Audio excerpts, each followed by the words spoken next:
All action arises from the volition of the will and is directed by thought and emotion. Thus it becomes obvious that our activity patterns arise in ourselves, and the importance of the integration of these patterns is obvious in all of our daily relationships with other people. It becomes evident that the individual with a purposed life must have a purposeful pattern. If there is no integration or organization within the individual, there can be no true continuity of action, and the person is subject to self-contradictions. Also, lack of insight as to purpose or meaning destroys the validity of any single action that may be performed. Without purpose, the individual lives by a series of incidental circumstances. His conclusion at any one moment may be valid or not valid, but it lacks relationship. It lacks dependency upon previous decision. And most of all, it fails to reveal any broad, general purpose. Today in our Western life, we are so accustomed to the philosophy of emergency that we use the mind and even the emotions principally in a crisis or in a situation which seems to demand some immediate action. As soon as this crisis is past, we again drop back into purposeless thinking. As a result of this negative habit, it is obvious that most of our worldly affairs become confused, our path in life is indistinct, and we are without the support and strength of our own valid judgments. To meet this emergency, therefore, the concept of enlightened conduct was developed very long ago. The idea of it being that all conduct must have meaning. Now, it does not always have to have an overwhelming meaning. We may have concepts of enjoyment or rest or relaxation, but they must all fit into a broad over-concept. There is the story, of course, that when Solomon was building the temple in honor of his father David, he engaged the services of a very skillful and cunning workman. And this man, who was an architect, a builder, an ornamenter of the great structure, went each day into the Holy of Holies, or the most sacred part of that building. And there he received from God the commands for the work of the day. And he received a kind of plan, which was anciently called a trestle board in architecture, on which the design for the day's work was faithfully set forth. He then spent the day in fulfilling this plan, or advancing the building according to the will of God. Of course, this is an interesting symbolic report, for it tells us that in building our own temple, the temple of character, the temple of life, we must work from a divine plan, and we must have a certain inner communion with that plan. We must offer ourselves to the fulfillment of that plan, and the major works that we perform should be consistent with the grand purpose, which is the building of the temple of human character and happiness. Without such purpose, without such interludes of communion with the source of all purpose and all plan, the individual drifts. And in drifting, he becomes victim of all these different circumstances which arise from weakness or from indifference or from failure to have a clear insight as to the meaning of the things that he does. Now, in our discussion this morning, we want to take into consideration two aspects of conduct, which I have called in the subject of the morning positive or active and passive. Now, active conduct bears upon the individual's relationships with the world around him. In activity, conduct moves from the person out into his environment, setting in motion causations, bringing about the harvesting of results. This motion of conduct into manifestation, therefore, causes the individual to appear as he is seen by others. It bestows upon him this thing we call temperament, which we may expect to have a certain consistent manifestation. The active phases of conduct, therefore, must include the organization of the life we are living. It must include the vision of the reason for the day's work. We are here with certain labor to perform, and almost always the labor of the day is in some way related to the labor of past days. We have brought projects to varying degrees of completeness. We have brought our own temperament and conduct to a certain level of integration. And from these foundations we proceed to build further. And the work that is not finished today will be projected into the tomorrows that lie ahead. But there must be a relationship between yesterday and today. There must also be foundations established consciously and purposefully in order that tomorrow the building will proceed. Generally, we are indifferent to this pattern, but we must recognize the basic concept of a dependency between that which we do and the result that comes from action. The moment an action is set in motion, the individual, to a degree, loses control of it. It passes into a series of effect consequences. While the action is suspended, the effect is suspended. Once the action is performed, the effect also is released. Thus, all actions become the basis of further action. And in many instances, action today becomes only the basis of correction. We must tomorrow or the next day remedy the mistakes of today. Now, some mistakes are rather easily and cheerfully remedied. Others are not. And most of the more serious problems that we face arise from uncorrected mistakes or judgments basically so poor that correction becomes almost impossible once this action has been set in motion. Thus, in moving out into the world around us, we move into a precarious environment. We move into a situation fraught with dangers, with hazards, with complications.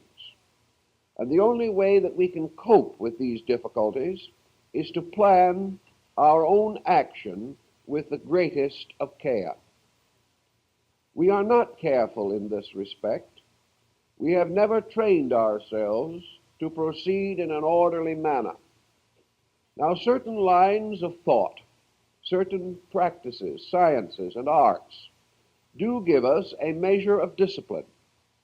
And there are persons who have disciplined themselves successfully.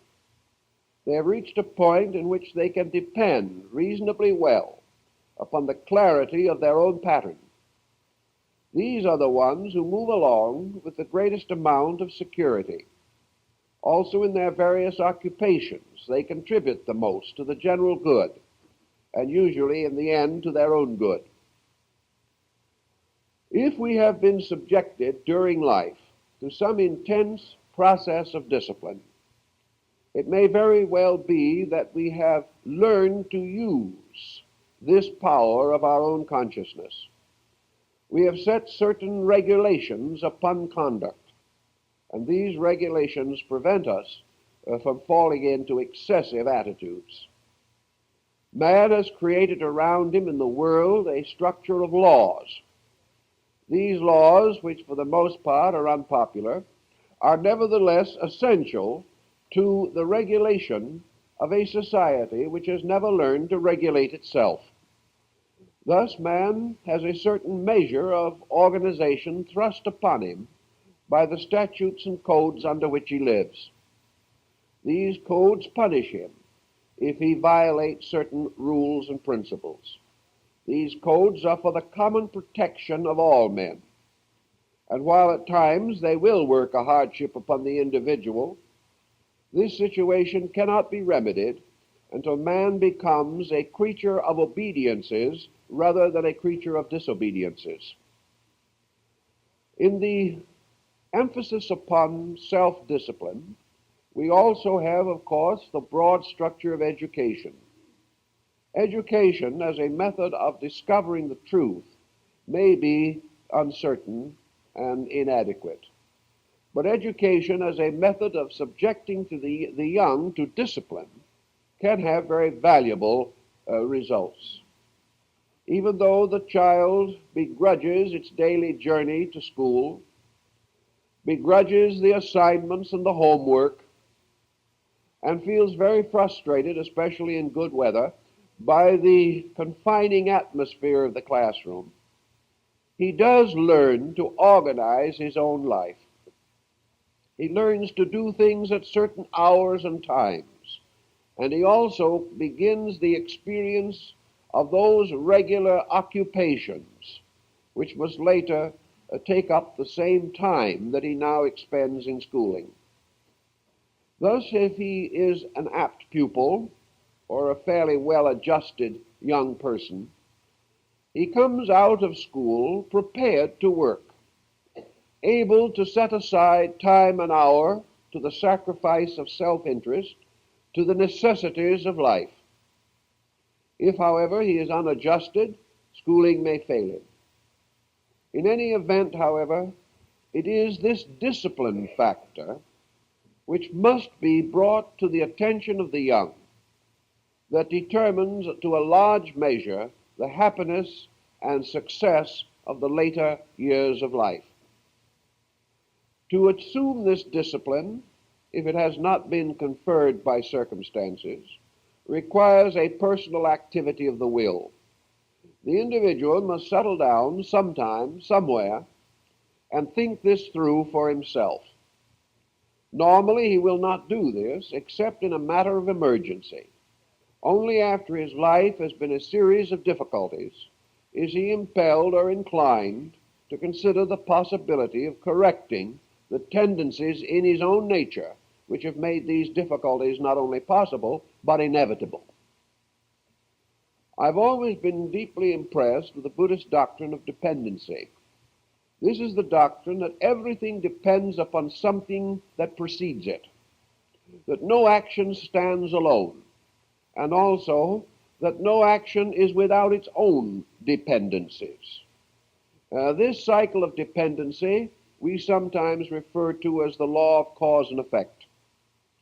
We recognize this law not because man has made it, but because it is obvious everywhere in the operations of nature.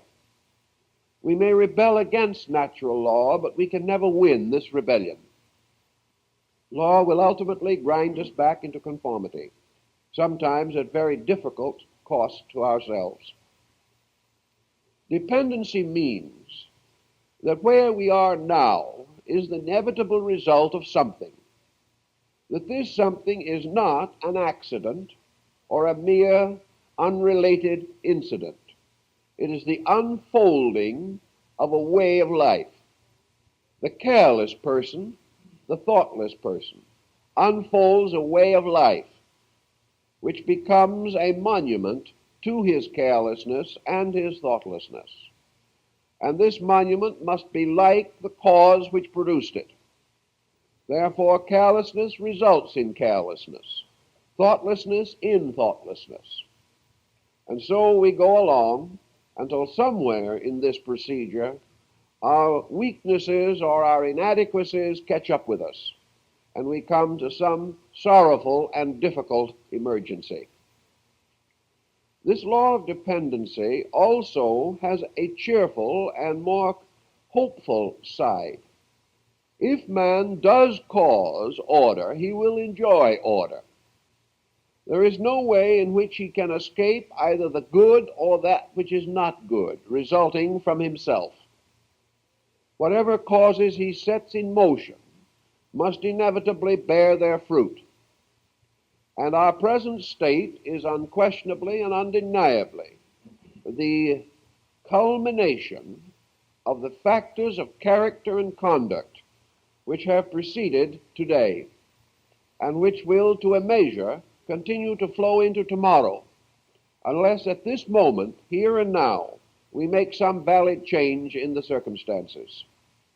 Man, however, because he has the power of volitional action, or has a consciously directed will energy, is capable of breaking pattern. He is capable of breaking away from weakness. He is capable of correcting that which is not good. He is also capable of compromises, which will lead to further complications. Thus, at any moment, the individual does have control of himself if he wishes to exert that control. But the moment that this instant passes, that which he has not controlled becomes part of the pressure upon which future things will depend. Thus, every moment that we permit our undirected or uncontrolled attitudes to influence conduct, in each of those moments we are creating new trouble. And this trouble will continue to accumulate until it becomes a heavy burden of suffering upon the soul of man. First, then, let us see how we could, in a reasonable way, affect the first or active phase of our conduct toward enlightenment. Enlightenment is a term which has been used in religion and philosophy, and to a measure in psychology, to signify a state of adequate internal awareness. The enlightened person is the person with insight, the person who possesses the power to judge value and to discover value. The enlightened person is therefore one who has come to certain decisions and has arrived at them through experience or insight, or perhaps both, and has come to the conclusion that certain things must be done. If his conclusions are correct, he is an enlightened person. This enlightenment is a dynamic, and many systems of comparative thought have pointed out that what the individual actually knows, he is almost certain to do. Thus, true knowledge, and in this case, true knowledge of enlightened conduct, must almost certainly produce action consistent with it. A person who wholeheartedly and whole-souledly knows a thing, believes a thing fully and completely, this person will act in accordance with that which he believes. How does it happen, then, that numerous persons with elegant and wonderful beliefs are apparently doing nothing, and more than that, are compromising or contradicting their own convictions at every step of life? Convinced that generosity is a virtue, they are selfish. Convinced that tolerance is desirable, they are intolerant. Convinced that broad-mindedness is desirable, they are narrow-minded. And also convinced that they live in a world ruled by law and order, they live an unlawful and disorderly existence. How does this happen? There can be only one answer to this kind of question, namely that the person claiming to know does not know. He is operating from the level of what he really knows. And what he really knows is not the same as that which he mentally claims to know. The reason that action can be inconsistent with credo is the fact that the credo is not known to be true. Now, how would we change this situation? It's hard to tell a person that he does not know that the golden rule is valuable. It is difficult to tell him that he does not know the integrity of the Sermon on the Mount. It is difficult for us to assume that this individual does not know the importance of the Ten Commandments. He knows these things. He has read about them. Perhaps he has been a faithful churchgoer for years and has heard them discussed repeatedly. If he has been confirmed into a religion, it is very likely that he has taken an obligation to obey these rules. He is well-intended, good-hearted, cheerfully accepting, but still he does not conduct himself according to these things which he holds to be sacred and right. To the average person, there can be no authority more important than the authority of God. There can be no question, therefore, that the admonitions have come from an inferior level, not likely to cause respect or acceptance. The individual cannot be convinced by logic if in his own mind as a religious person he is not convinced by the teachings of his faith or his belief. Thus it is wrong to hold out the situation that if the individual was presented this information more forcibly, he would accept it. He cannot be presented with the information more forcibly than to have it revealed to him in the religion he holds to be true, the philosophy which he most definitely believes, the psychology to which he turns in time of trouble, or for that matter, from the world experience which is founded in the great traditional patterns. Now, as an exception to this group, of course, we have the intellectual who perhaps is a skeptic on most subjects relating to religion. For him, perhaps, the problem is more difficult. But the majority of persons only wear their skepticism on the outer parts of their personalities. In emergencies, they go back again to the devotions and values which belong to their people. The reason, then, that the good instruction, the faithful ministry of great minds, the sacrifices of the teachers, the seers, the sages, and the saviors, the reason that these great messages, these great consolations of spirit, have not been able to change the course of the average person's life effectively is because the person does not actually accept them. He accepts them with his mind, he accepts them with his emotions, but he does not permit them to become the undisputed regulators of conduct. He has not experienced them as sovereign truth. He has accepted them merely as intellectual statements. Acceptance and memorization are not the same. We may remember the best and still practice the worst. The answer lies in the transformation or transmutation of a thing accepted mentally into a deeper and more important meaning directly applied to conduct. The spirit is willing, but the flesh is weak, St. Paul tells us. And it is true that our good intentions are often shipwrecked by circumstances. Many individuals will say, if this was a different kind of a world, if people treated me differently, if I had more security around me, I would be able to practice more adequately the values which I believe within myself. This, of course, is a sense an obvious statement, but again, it is not a true statement. If it were not for the difficulties around us, the problems that beset us, and the constant turmoil of our world, we would not need these internal instruments of validity in order to make life valuable. If we had no temptations, we could probably remain virtuous.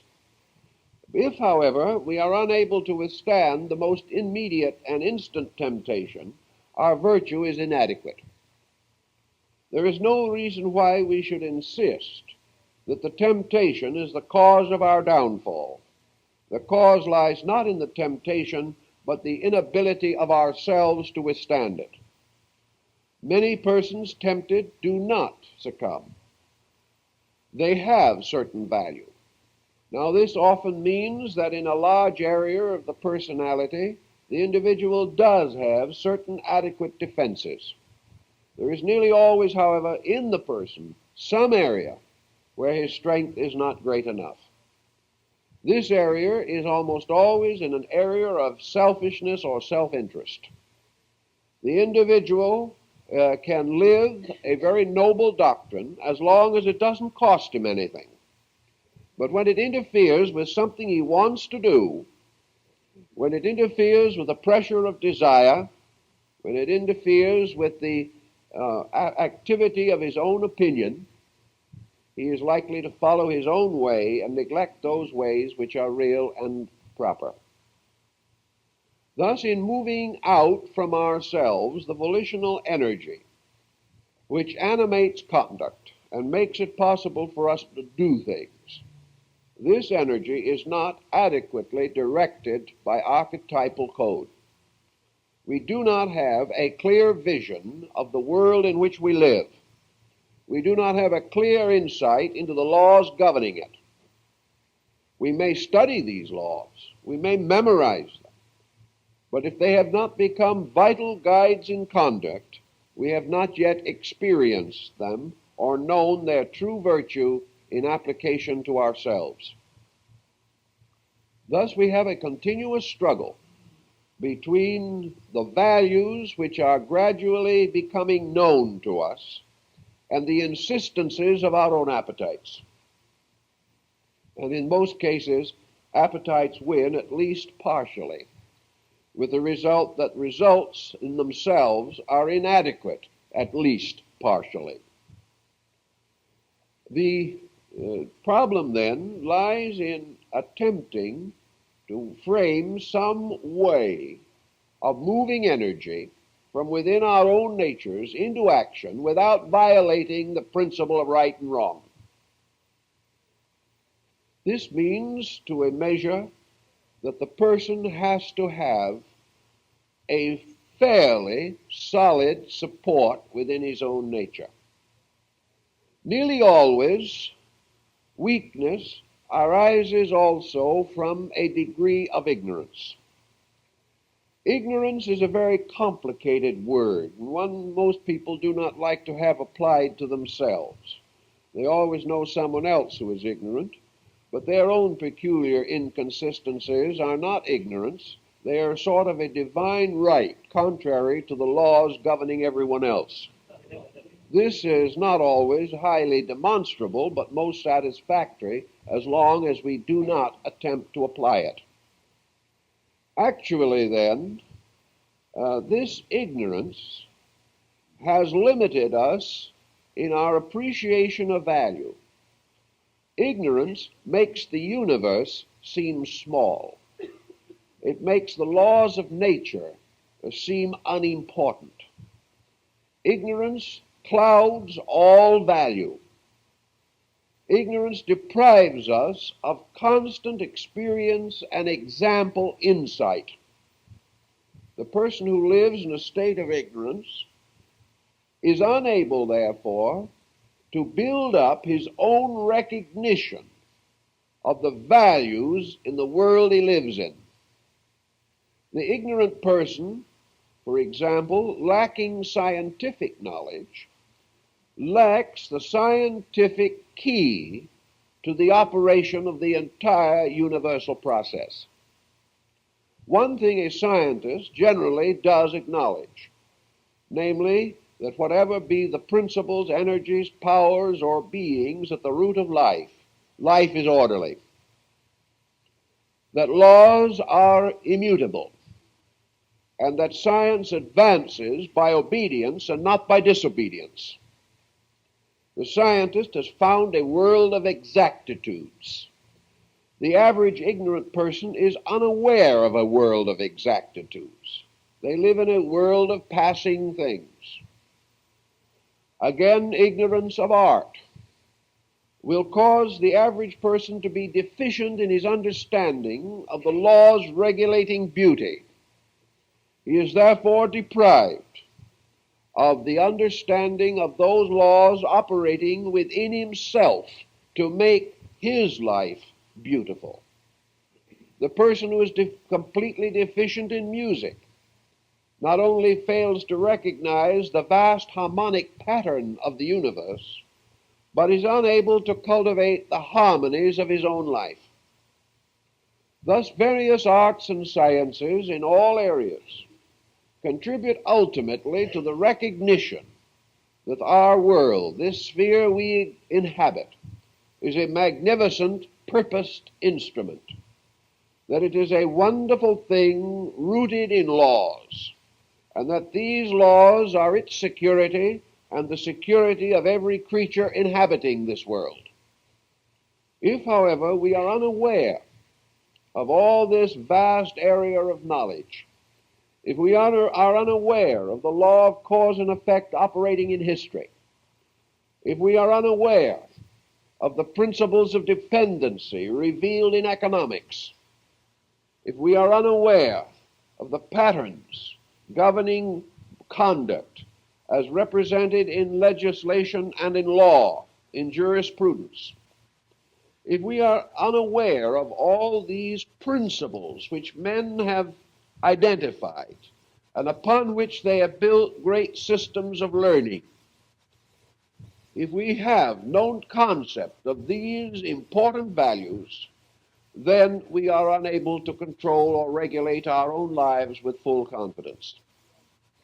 Thus, ignorance is not so much that we are deprived of a particular art or science.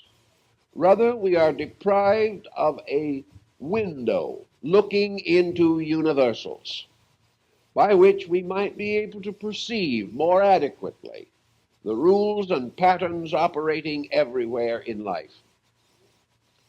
Thus, ignorance, in a sense, weakens us by locking away from our attention things which, if seen and understood, would alter our lives. And knowledge is always to be considered as that form of gradually increasing insight by which we become more and more aware of the things as they are and the need of our own adjustment with them. If we can, therefore, have a somewhat larger personal insight, if life has brought us into contact with forms of knowledge that are valuable to us, these should contribute something to the recognition of a lawful universe. The person who has formed a successful business realizes that he had to build according to law, that he had to follow rules and patterns, that he had to derive insight and understanding at first perhaps from other organizations that had succeeded in a similar field. But ultimately his problem became highly individual, and his success ultimately depended upon his judgment. Judgment trained by experience, by observation, by reflection, by experimentation, and by recourse to the traditions governing the thing he is doing. It should seem, therefore, that a person, by experiencing the operations of these laws, can scarcely fail to be moved to a kind of conscious acceptance. It is difficult to imagine that a person who has learned the laws governing the management of a vast industry should be totally ignorant of the laws applying to the management of his own family, to his own personal conduct, or to those most immediately dependent upon him in the various relationships of life. To be able to run a business well and have wayward children is a very peculiar contradiction. Yet it is not an uncommon thing to find in life, because we have not learned to transfer patterns. We have not learned this law of analogy, by which we can apply principles known in one thing to the operations of another thing. We have isolated various ideas, prevented them from making a total contribution, limiting them to some special endeavor, and not recognizing that the laws governing one endeavor reveal to us the lawfulness of the pattern underlying nearly all endeavor.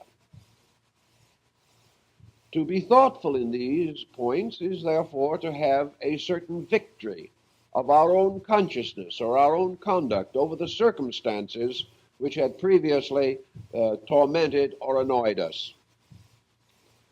If then it is true that experience will demonstrate to us not only the lawfulness of a world pattern, but the need for a personal pattern, if this can be brought home to our attention, then we probably discover that we are in great need of instruction, help, guidance in the integration of this neglected area of ourselves.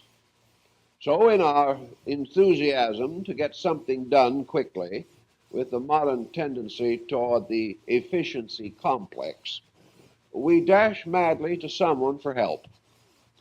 We wish someone to help us to arrange our lives, to reveal to us that which is necessary.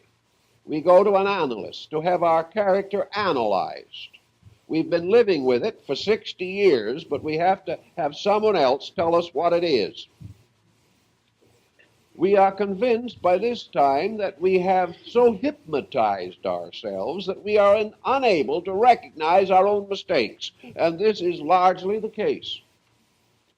So we go to this analyst and pass through the humiliating experience of having our so-called well-adapted personality torn to shreds, to discover that actually our entire life has been built upon the fact that we were spanked too young. This situation may therefore result in a tyranny of circumstances affecting our success and failure for the next 3.5 score of years.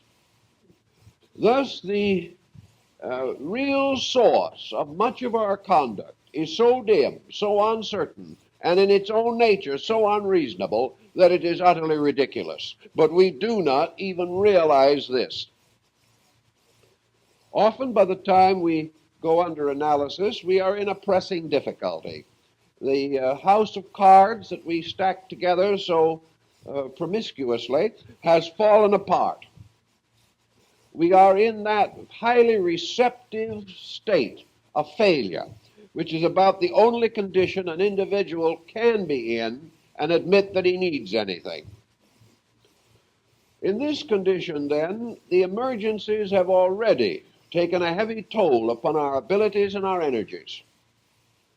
We perhaps at that moment are in a definite need of help and willing to accept it.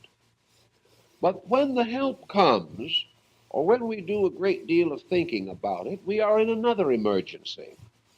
And this emergency is, can the average person sustain with dignity the sudden discovery that he has been a mess for 50 years, that everything he has been done badly, that he is responsible for the innumerable conditions which he has blamed on others, and that, largely speaking, he has wasted the best years of a very good life, that he has been wrong from the beginning, and it was only his own intensity of energy which managed to carry him along until in older years the intensity lessened and suddenly the emergency confronted him, and he no longer had any resources, physical or psychological, with which to combat this emergency.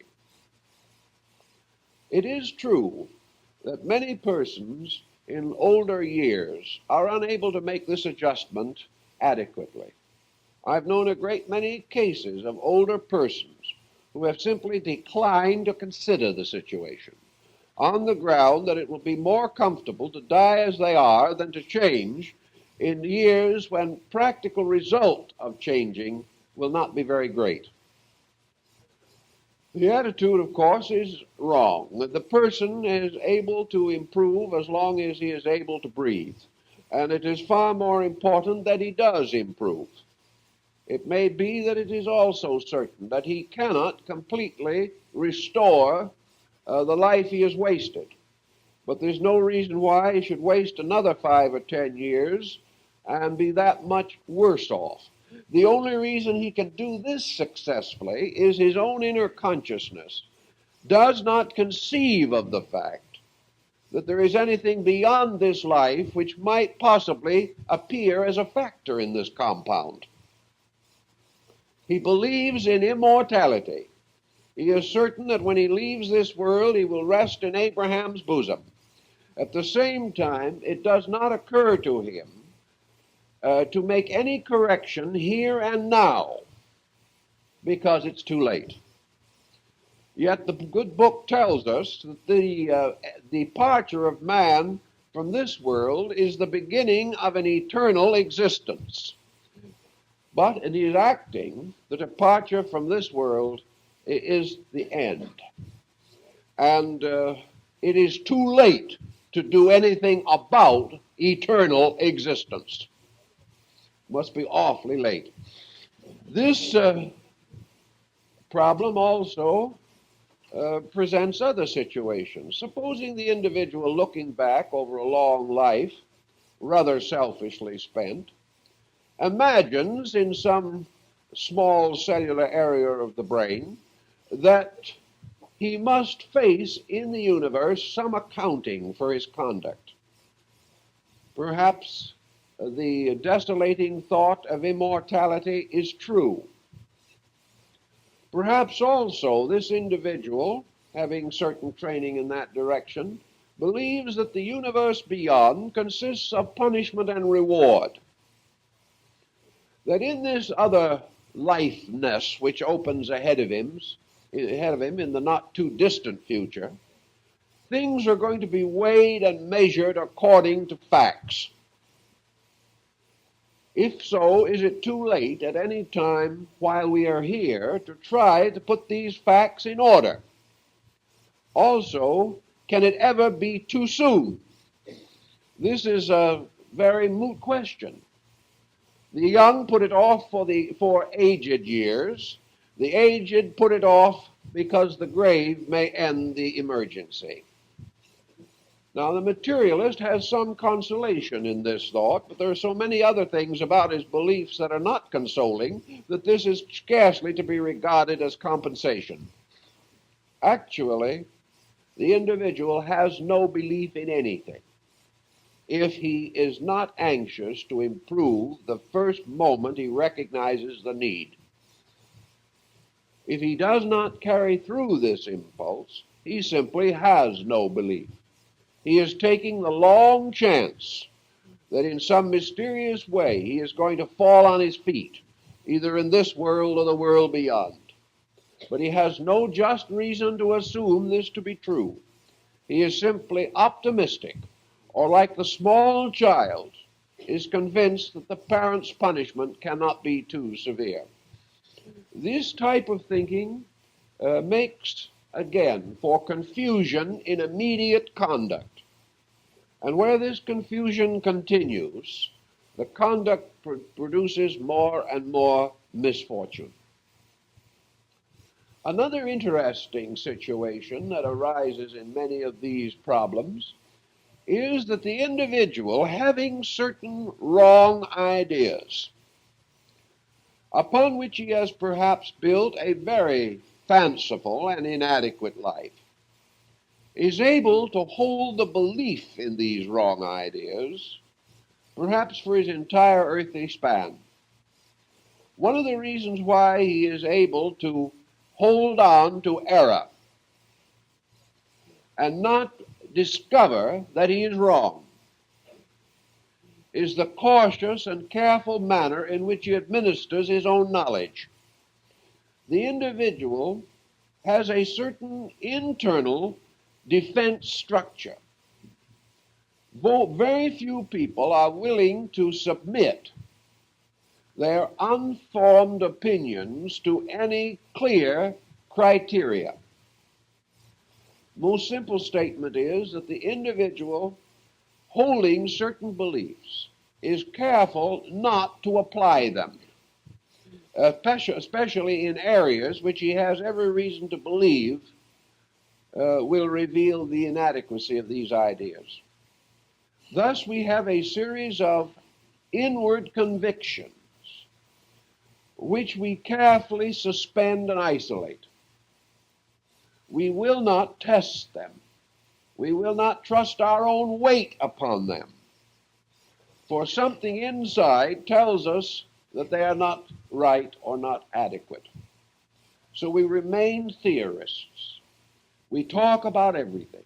We think about everything. We give the most sage advice to innumerable persons, at the same time praying in our hearts that they won't follow the advice. Because if they follow the advice and they come to trouble, then we will be to blame. Thus, we do not want to open ourselves to this kind of blame.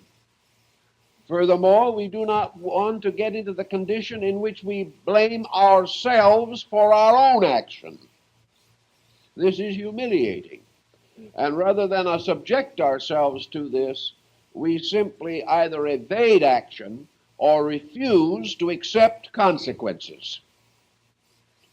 There are a great many things that the individual does for which he has ready excuses. These excuses are not reasons. They are not factual, but the individual manages to sell them to himself. Thus, by continuously excusing his own conduct, or continuously attempting to transfer the cause of his trouble from himself to someone else, he is able to maintain an attitude of innocence down through the years. But this innocence finally falls apart also, because the person cannot deceive himself indefinitely.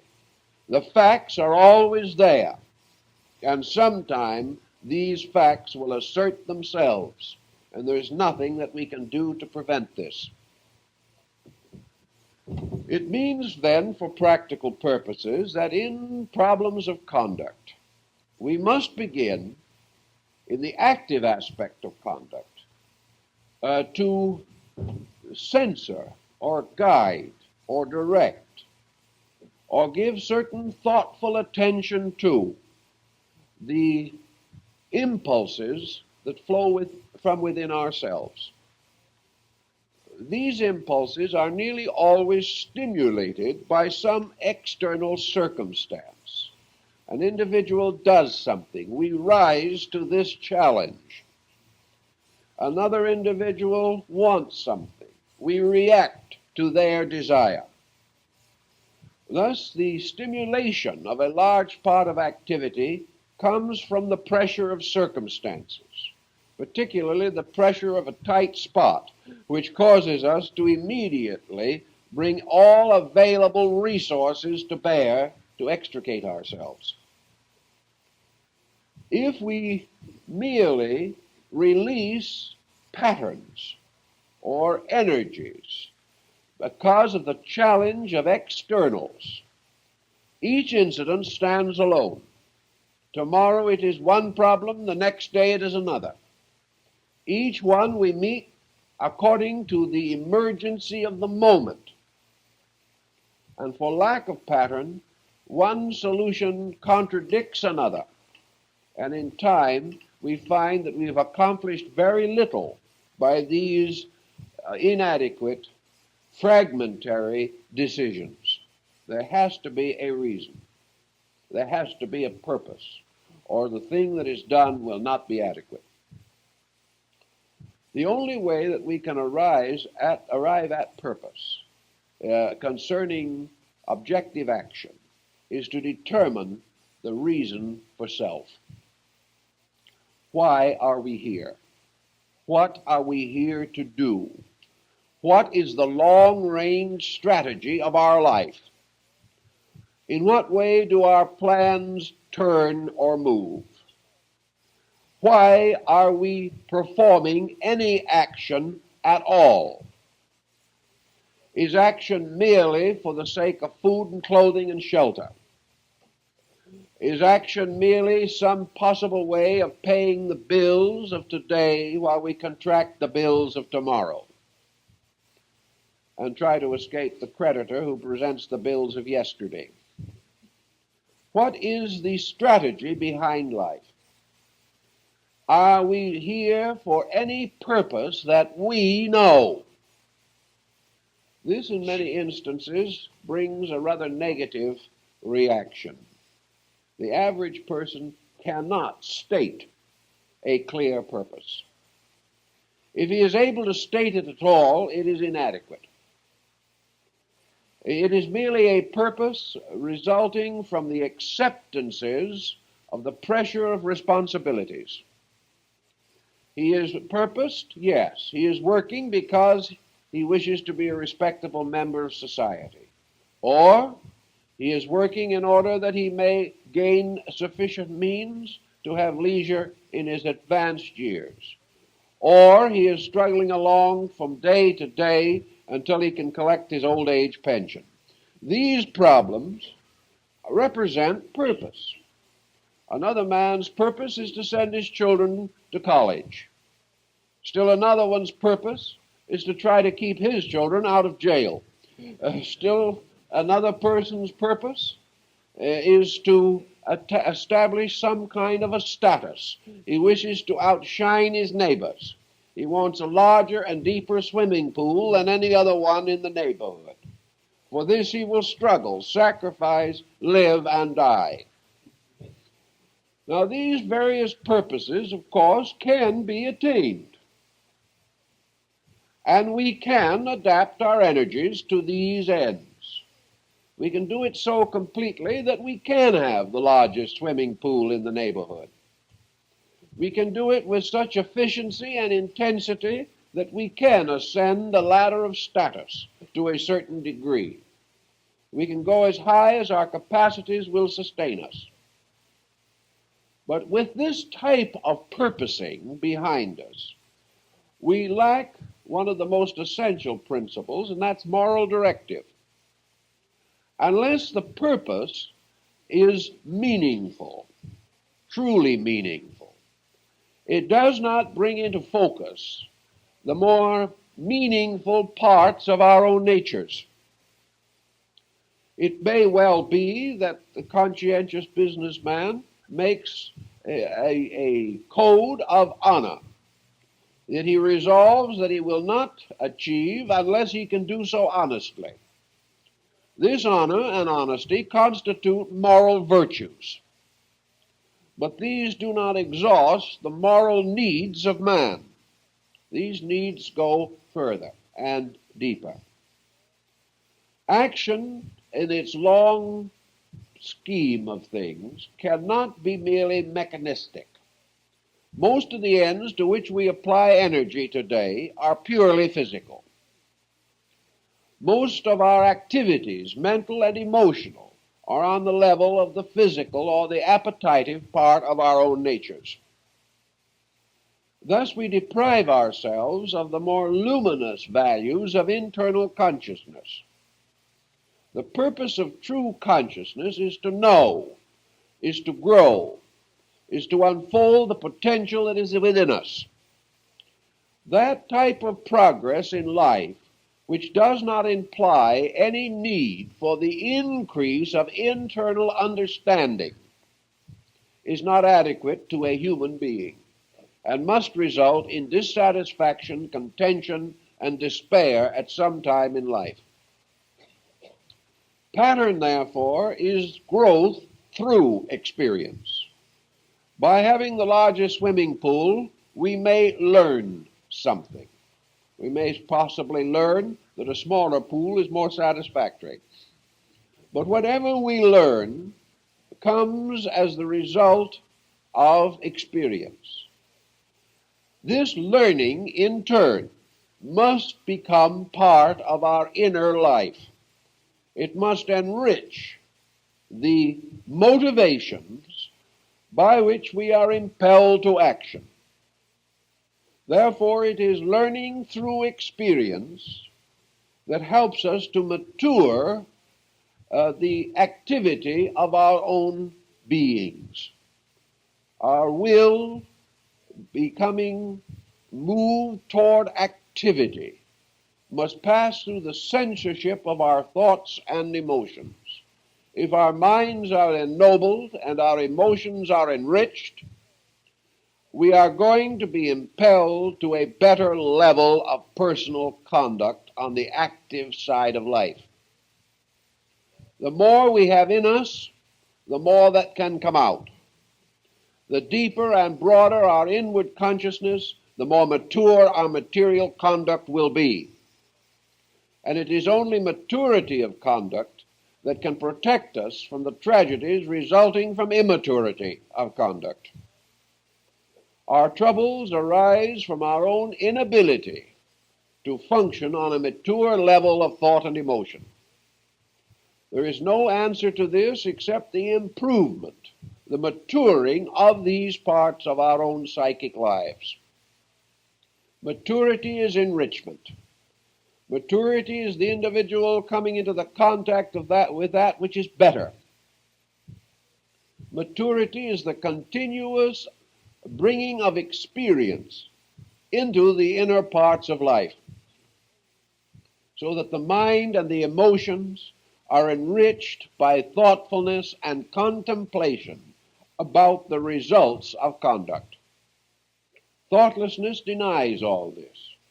The individual caught in the web that threatens thoughtfulness may escape by road of some barbiturate of one kind or another.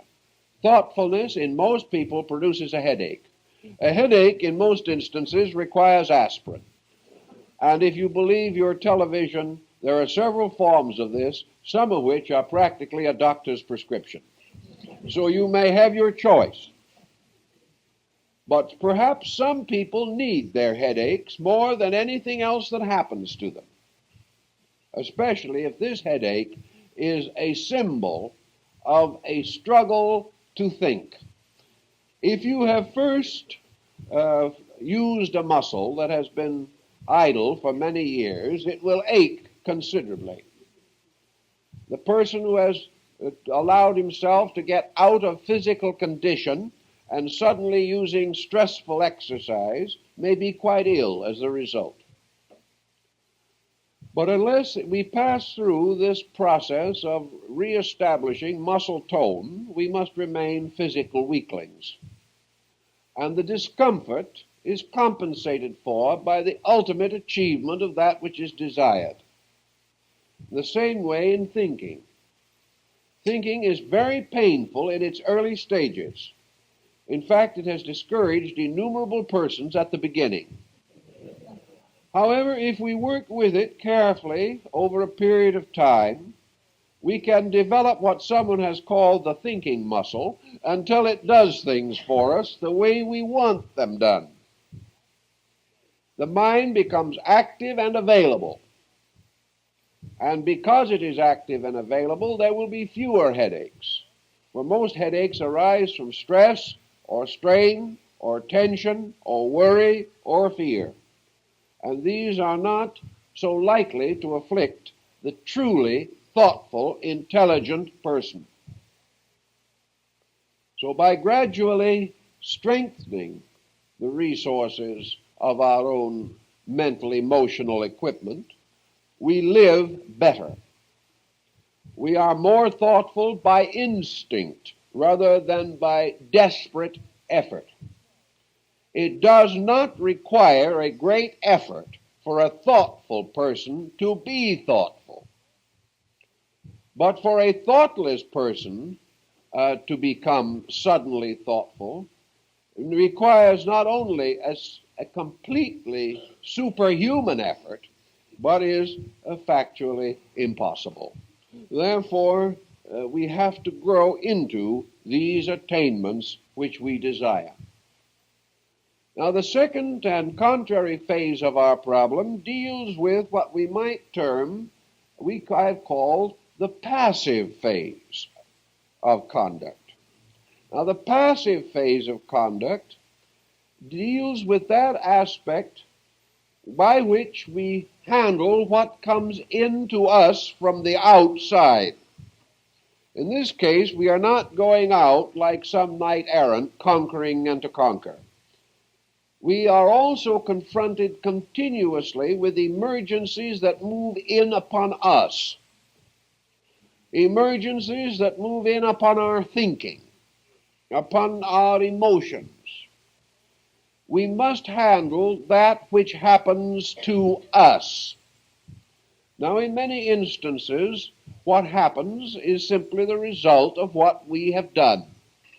But regardless of the detail involved, whether we wish to accept this or not, we must cope with what arises.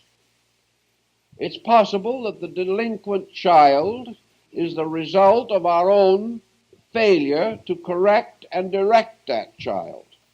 But when it becomes a delinquent faculty in ourselves, which has been neglected or improperly cultured, the result has to be endured. So we have certain things moving in on us continuously. A series of passive acceptances.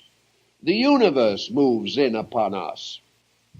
It moves in on us in many ways. In some ways, we are aware of this motion. We have certain cognition of it. In other ways, we have no awareness of what is happening until perhaps a very large pattern of circumstances has built up. One common problem, of course, is our adjustment to those phases of universal existence which we cannot change. In a certain limited area of symbolism, man has recognized the need for obedience and practices it. For example, we are all subject to seasons, winter and spring and summer and fall, and we may as well adjust to them. If we do not like the particular climate where we live, we can try another. But as we go along through life, we discover that the perfect climate lies only in our own souls, and that wherever we go, it will either be too hot or too cold, too dry or too wet, or something will happen. A man who found out that there was a certain place in the world where the temperature never varies over 5 degrees from 70. He said, "This is where I want to live." He came back shortly after, rather disillusioned, because he said the book had failed to point out to him that the temperature was correct, but that the annual precipitation was 350 inches. Therefore, he only saw the sun on very rare occasions and lived in a condition of perpetual dampness. So climates and all these things, men have to adjust to. And we do adjust to them. And sometimes we wonder how other people adjust to some that they like. It's a little difficult to find an individual longing, yearning year after year to get back to the splendid atmosphere of Death Valley. This is a little hard for us to understand, but there are people who would rather be there than anywhere else on earth. And under the existing conditions, I see no reason why they should not be allowed to be there. But we do adjust. We adjust to day and night. We adjust to the natural motion of elements. We adjust to the flowing of the river through our city, or to the ocean that laps upon the shores of our coasts. We adapt ourselves to storms and rain and lightning and earthquakes because we have to. And in this area of adaptation, we must build whatever defenses and supports that we can to protect ourselves insofar as we are able to do so from situations that in their fullest expression are beyond our control. So we gradually build our defenses against that which we cannot cope with. We build them as best we can, entirely certain that all of our defenses will be inadequate, but they will help. We adjust ourselves also to many problems of daily existence. We adjust ourselves to the need of food, shelter, and rest. In an economic system, we adjust ourselves to the need of independent means, or to the various problems of earning that which is required. So we do have certain acceptances. And these acceptances are, for the most part, not especially painful. We do not get too excited over the weather. We talk about it all the time. But as Mark Twain said, we never do anything about it. But we do have a measure of true acceptance. In the passive phase of our own enlightened conduct, we must also recognize the importance of being able to accept without stress or strain. The moment anything that happens to us is viewed from an enlightened internal relationship, most of the misfortune or dismal circumstance is removed from the incident. For example, if everything in life becomes meaningful, meaning takes preferment over pleasant or unpleasant. A thing which brings to us the knowledge that we want is always worth what we have to pay for it. The individual who wants to have his better status home must carry the heavy financial worries and problems attendant upon this level of living.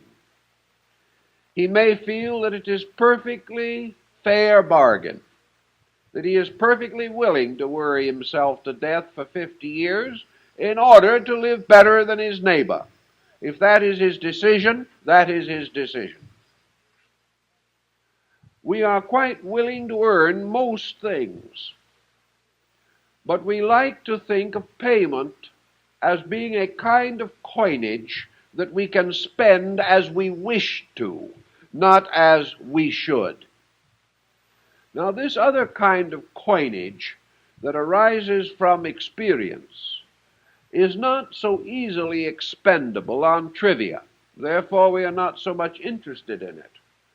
But it is also definitely true that much of the bite can be taken out of misfortune if the person recognizes its educational value. If, when something goes wrong, the individual takes this circumstance, analyzes it, considers it fairly in terms of value, contemplates the mistakes which he made, by which this situation was made possible, estimates the true relationship between his own selfishness and the fact that someone imposed upon him. If he studies these things carefully as the result of a crisis, he is liable to gain from this crisis a priceless enlightenment, which will ensure him a far happier and better life in the future. If he is willing to pay all that he makes for 50 years to maintain status, he should be willing to pay something for information that will ultimately bestow peace of soul, peace of mind, strength of understanding. These two are also valuable. They are just as valuable as the status symbols which he seeks to accumulate.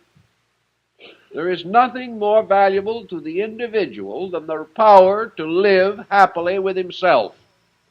And his ability to live happily with anyone else depends upon this.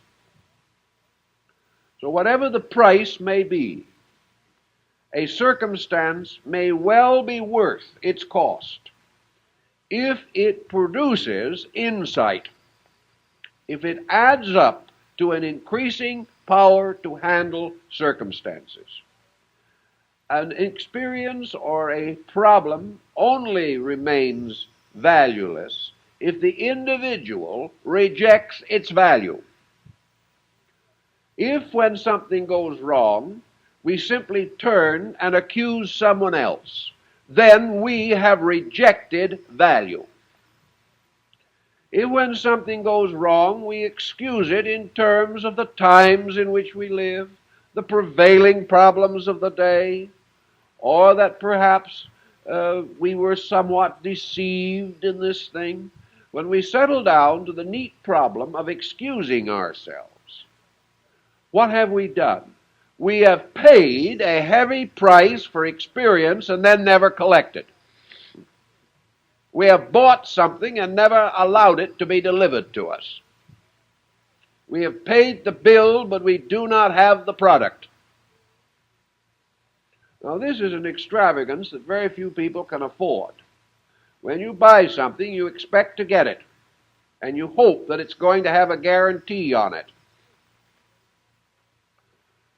But if we take any experience in life, and having suffered or endured or merely lived for a long time, and out of all of this has come nothing but the conviction that the world is a terrible place, and that we were born to suffer, and that everyone else in the world has picked on us, and that we have tried so very hard and have always been misunderstood, when these are the types of convictions that arise from living, we have simply failed to receive the goods we bought and paid for. We have lived to gain something, and we have gained nothing. Because it makes no difference how much we prove the other person is wrong. This will never bring to us any additional personal experience of consciousness. Perhaps we have pretty good evidence that the other person was wrong. But this is not where the emphasis must be. A person who is wrong seldom accomplishes the magnitude of his own wrong without some help from somebody. And the person who has wronged us could scarcely have achieved this neat accomplishment unless we had contributed to it ourselves. And it is our little contribution that should be our principal concern. I remember a man came to me who was very unhappy because he had been cheated out of about $25,000. In the course of the conversation, he told me that he had made what he considered to be a very exceptional investment that had then gone exceptionally sour. What was the investment? He had decided that the best investment a man can make now is one that pays the largest returns. This is his first mistake. The second one was that he really believed that he could make 25% per annum on second mortgages and trust deeds. The company got his money and folded. The reason it got his money is because he wanted an unreasonable return on his investment. He wanted the kind of usury that he would scream if anyone did this to him. He would never borrow money from the company in which he had invested.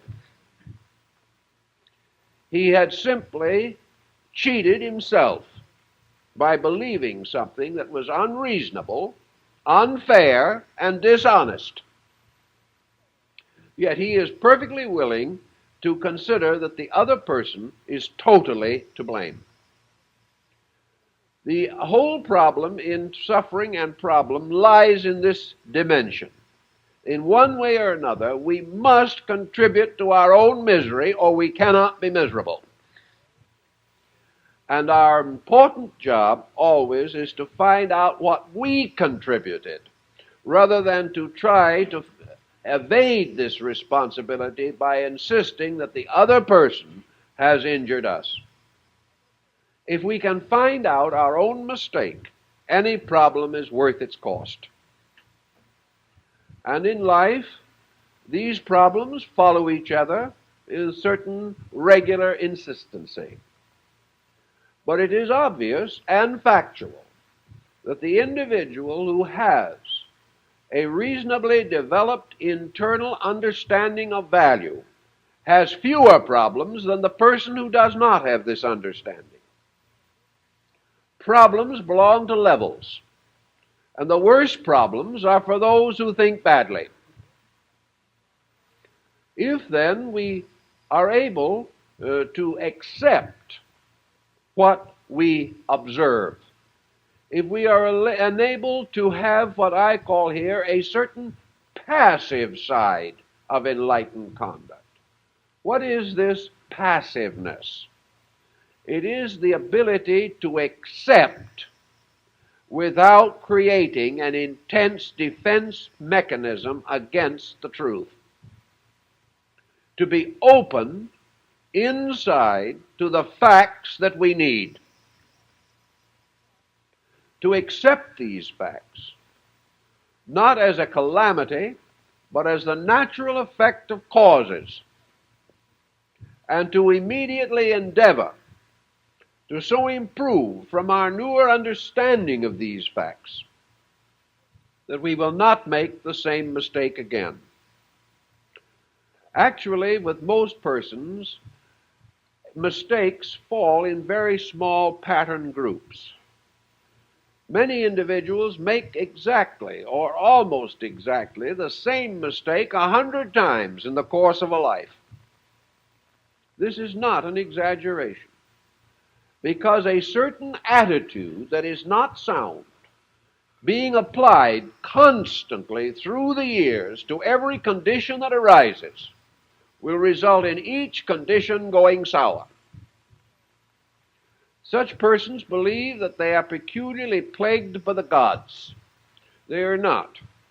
They are simply the victim of an attitude which is basically incorrect. At any moment they realize this, they can release themselves from this vicious circle of inevitable consequences. Most individuals are not original enough to work out any very interesting or remarkable mistakes. The mistakes are exceedingly mediocre, rather commonplace, and mostly dull. They are just the good old-fashioned mistakes that have been recorded in history since the beginning of time. There is therefore nothing particularly remarkable that we have to watch for, nor does it take a highly skillful intellectual to estimate these mistakes. Anyone who can make them has intelligence enough to stop doing it. It does not require total wisdom to correct the average person's mistakes. He hasn't made the big ones yet. He will not make them until he has far more skill than he has now. His mistakes are rather small and for the most part, elementary. But he can suffer from them nevertheless. But within each person is the ability to do the next thing that he must do in order to grow. Nature has bestowed upon all creatures a kind of aura of futurity. The individual can move into the next state for himself with comparatively little pressure or need for adjustment. All that is necessary is the simple impulse to move rather than to become static. The individual who is static, of course, closes himself against the changing of his own personality to meet his own problems. This is a sad thing in itself.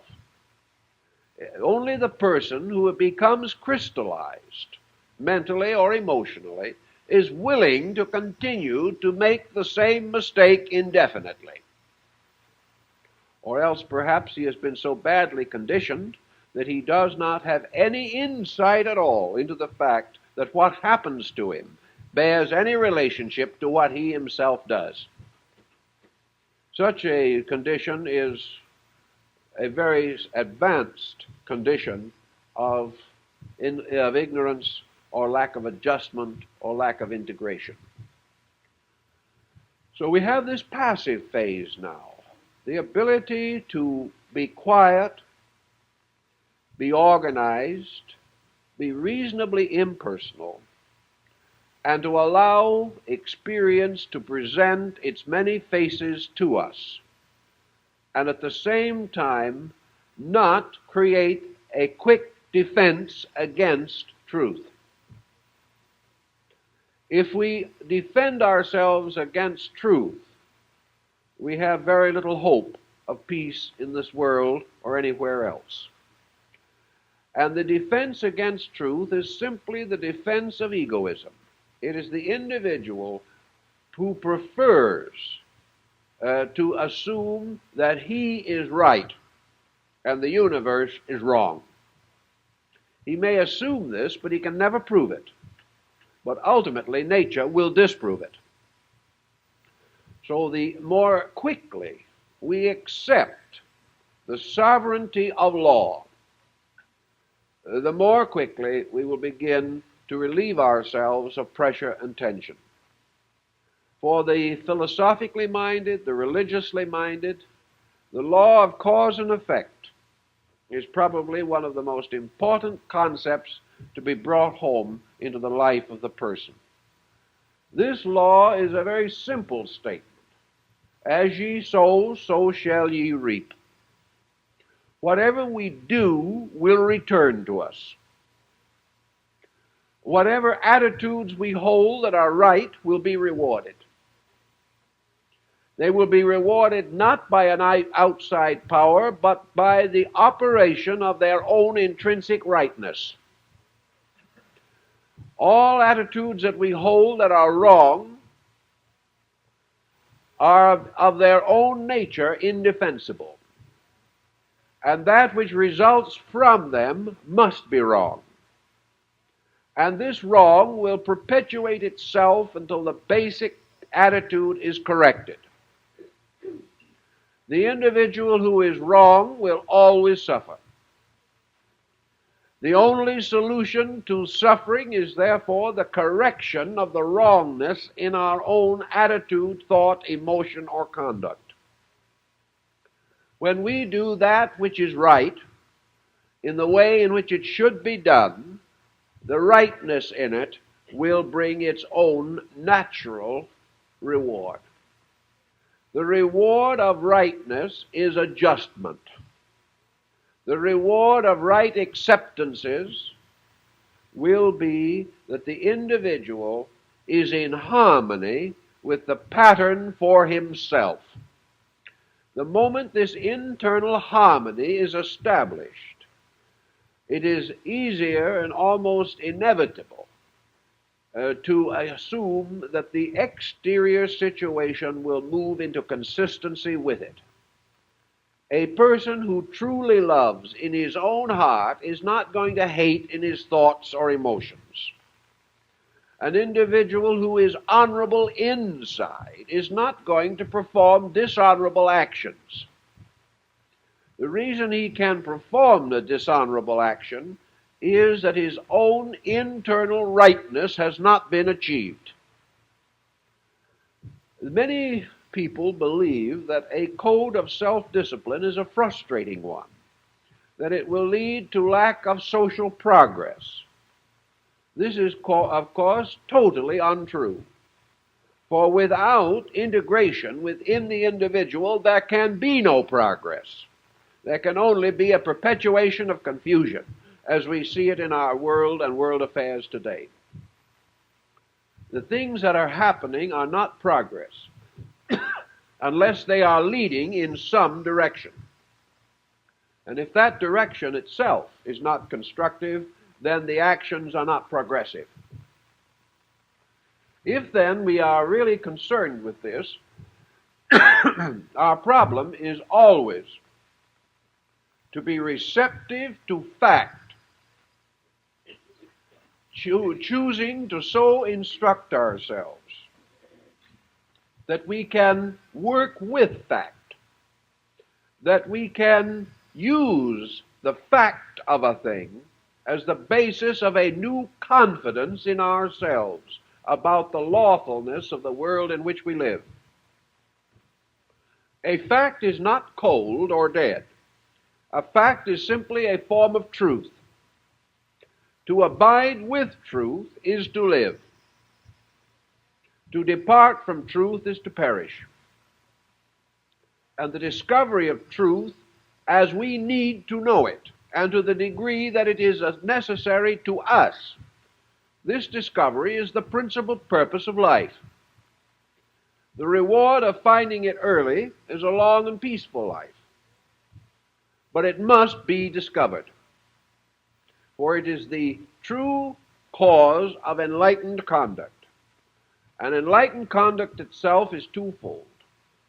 It is that we shall so conduct ourselves in the world that we shall have the natural admiration and respect of others, and so conduct ourselves within ourselves that our natures are constantly open to improvement, that there is no dogmatism, there is no criticism, no condemnation, by means of which we lock consciousness against experience. So if we are relaxed in our relation to the world, simply permitting the facts to lead, we shall usually come out rather well. If we are also relaxed in ourselves, permitting the facts to reveal their own natures, and escape from our determination to interpret facts to justify ourselves, we will naturally have a stronger interior resource with which to meet the problems of the day. Now, it's not assumed that we're going to make these grand achievements all in one moment. But there is no reason why each person cannot take a few minutes of his time, especially in moments when there is stress, to sit down quietly and think some of these things through reasonably, realizing that if he does not do so, his opinions will destroy him. He cannot escape. Man cannot bluff in nature. Nature alone holds all the cards all the time. Man cannot outwit nature. Man cannot refute that which nature proclaims. Man cannot vary the laws of the universe. He is only a mote in a sunbeam, and these laws extend beyond the furthest galaxy in space. Man cannot absorb the infinite purpose and move it to his own desire. But man can make a constructive adjustment with realities, by means of which they contribute to his maintenance because he has kept their rules. And any person who is in trouble has in some way broken these rules. We all break them. But when we break them, it comes to be a very good thing to be thoughtful about it. Try to put the situation in order. Try to find the value and build upon it. If we will therefore outwardly act constructively and inwardly remain continually available for experience, so that we can impersonally and impartially weigh things and cling unto that which is good. If we can achieve these two basic purposes, even to a slight degree, life will improve. And as we improve in these procedures, life will become steadily more desirable, more valuable to us, and we shall begin to understand that real status is that dignity, that natural aristocracy, which arises through total obedience to the universal purpose. For the truly great person is the one who has learned to obey the law, to live according to it, and to permit its continual unfoldment to occur within himself, so that he is constantly in motion, moving toward truth. Such a career represents the highest attainment of mortal man in this sphere in which he lives. Done?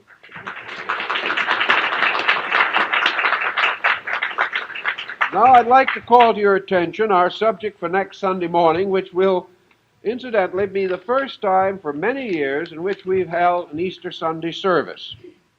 So our subject will be From the Crucifixion to the Resurrection, the study of the early Christian mysticism relating to the story of Christ in the world of the dead, or as a church calls it, Christ in limbo, during those days between the crucifixion and the resurrection. There's a very interesting mysticism involved in this, and I have not noted that, as far as I can learn, that anyone has done much with this subject in many, many years, so that we're going to do what we can. I'd like to also announce that on Wednesday, March 29th at 8 p.m., our friend Dr. Framrose Bode is going to give a talk on Indian culture through the ages, illustrated with films prepared by the government of India and which are loaned to Dr. Bode for this occasion. I have a little note here as to what some of the films will be about, and there is something for everyone. Here's the films will include art, architecture, the Indian dance and music, and here's one for you all, feminine fashions. Now, what could be more desirable? Incidentally, I think there might be a good point here where I'm not particularly overwhelmed with Western fashions this season. And perhaps something of real grace and dignity will appear here as a panacea for the Parisian product, which is getting to be quite a bore. So we hope that you will be interested in this phase of the subject. I'd like to also call attention to the fact that the Birthday Club, which is one of the groups that is assisting our activities here with the library and building, of the Birthday Club, is holding a zodiac party this afternoon, honoring the sign of Pisces. Well, of course, that's a very honorable sign, as Milton says, for I am in it. So, anyway, the luncheon is going to be at 1:30, and a program will follow. Ask in the lobby for the North Hollywood address of the hostess, Mrs. Betty Barry, and for a ride if you happen to need transportation. Perhaps even if you're not so much interested in the birthday party, you will enjoy the ride. Who knows?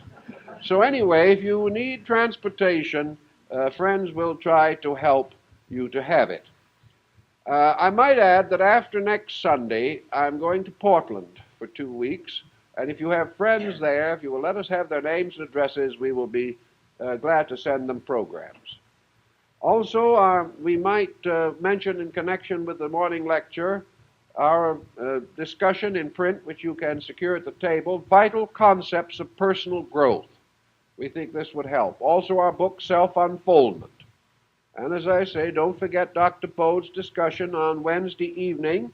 And if your names are not on our mailing list, will you be so kind as to let us have them? This will be the last week in which the Egyptian exhibit will be in the library. Beginning next week, there will be an exhibit of Bibles, Bible leaves, and other material appropriate to the Easter season. So that if you're interested in the Egyptian material, we hope you'll take a look at it this Sunday, as this is the last week it will be available. Thank you very much for being with us, and we hope to see you next week.